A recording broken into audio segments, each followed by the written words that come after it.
All right, what is going on, my dude? So, it's been a busy day. I just got home. I was outside for a bit. That's why I'm looking like a bit of a mess, but let's jump into it, man. The Thor Jane Foster rework details have been released, and at first glance, you know, she does look very similar. At the end of the day, it is a pretty similar buff, but there's no, like, details here as, like, what exactly was changed, and there's no document for me to highlight. So what I did was I went ahead and I made my own, actually. I highlighted everything we need to know here, and I pretty much just, like, put everything that's new with her is highlighted, and everything that is changed is to the left. So over here, for example, right, 70% shock resistance is what she currently has in-game right this second. That's going to change to 100% shock resistance. So we're going to go through her entire buffed kit, what she can do, what she does now, and some takeaways from it, okay? So first things first, her old signature ability is now right into her base kit. So that is this right here, All Mother's Blessing. With Freya's guidance and Mjolnir's power, Thor lets loose that which smashes, dealing guaranteed critical hits and dealing a blah blah blah, depending on Sig, critical damage rating against stunned opponents. So now, an unduped Jane Foster is going to be better than a Sig 200 Jane Foster. So it's one of those buffs. So instantly, it's impossible to argue that she didn't get better. Here's the thing with Jane Foster, is that she was always, like, fine at Sig 200, but you'd have to be, like, insane to put 200 Sigs into a 6-star Jane Foster, even if you're, like, the biggest Jane Foster fan in the world. It makes no sense to invest in this champion in that way. 5 stars, sure. I have a rank 5 Sig 200 Jane Foster, sure. But the point is now, all of those unduped and Sig 20 and even Sig 40, 60 Jane Fosters are going to be usable now, at least, right? So that's really, really good. That's a huge improvement. Over here, she used to have 70% shock resistance. Now it's a reliable full 100%, except against Science Champions. Against Science Champions, it's just, I think it's 80%. Over here on the buff page, it actually says that right here. If I can, hold on one second. Yeah, right here it says, while fighting Science Champions, this reduction drops to minus 20% potency. So that's interesting. I mean, I don't think there are any Science Champions who naturally put a shock on you. Electra actually needs a synergy to do that, so I don't know about that. But back to this, right? So you wouldn't want to use her against a Science Champion anyway. But yeah, that's new. That's going to be nice for, like, EMP modification, stuff like that. She's going to be definitely usable for that. This is new. While the opponent is shocked, plus 30% perfect block chance. If you don't know how she works, special 1, 2, and 3 will put a shock on. So now, kind of like how Magneto has, what is it? I think something perfect block chance against metal champions. You know how he has that really long stun? You're going to have plus 30% perfect block chance to have a longer stun, meaning more guaranteed crits, okay?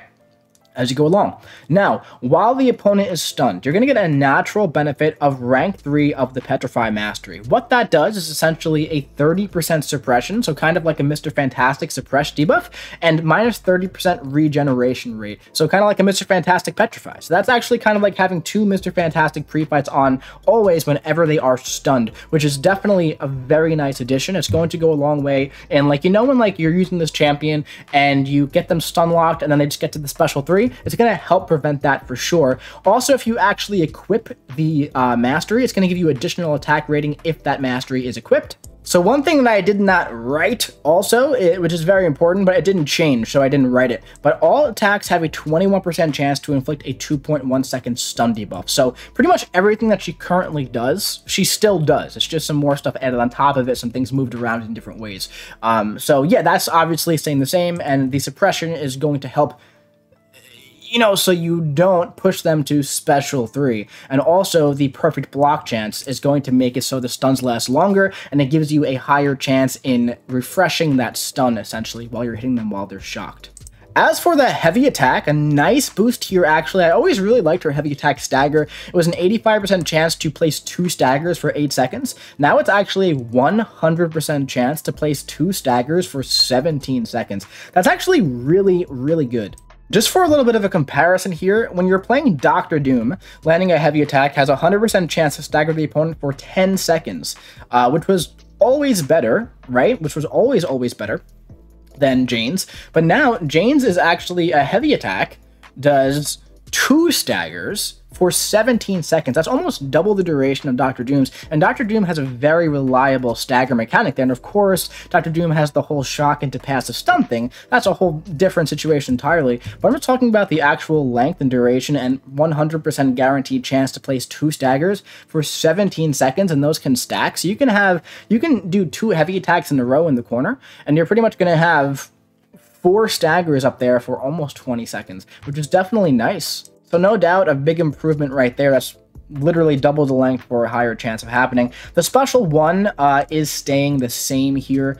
100% chance to inflict a shock debuff, blah, blah, blah, blah, blah. The special 2, that is actually different. Let's take a look. The special 2 over here, it used to be just a shock for 8.5 seconds. Now it's a shock for 12 seconds. However, the shock is paused for 7 seconds every time a buff is nullified. So if you nullify 1 buff, that brings us up to 19 seconds. And the more you nullify, you can pretty much keep that guy going long and longer and longer and long and long. That's a weird way to say that. Longer and longer and longer and longer and longer is what I meant to say. And the shock also becomes passive while fighting cosmic champions, which could definitely be nice to mitigate like willpower healing and other stuff like that. So that's definitely pretty cool. The special 3, it used to be just a shock debuff for 9 seconds. Now it is a shock passive for 13 seconds, and the shock is paused for 0.5 seconds each time the opponent is stunned. So for me, I'm not digging the special 3 too much. I'm digging special 2 for sure, but the special 3 could be pretty cool if you want to get those, like, you know, stun locks and things like that. I think that the special 3 should have given a higher % chance for the stun lock to happen while the opponent is stunned. While they're shocked, that would have made the special 3 more appetizing to me, but just a 0.5 second, you know, pause every time the opponent is stunned, I don't love that, because you have a 21% chance while the shock is active to place you know, another stun. So essentially, if you do a 5-hit combo while they're shocked, you're going to get one of those hits is going to be a stun on average, right? Which is pretty much all you need to keep a stun lock going with a 0.30% perfect block.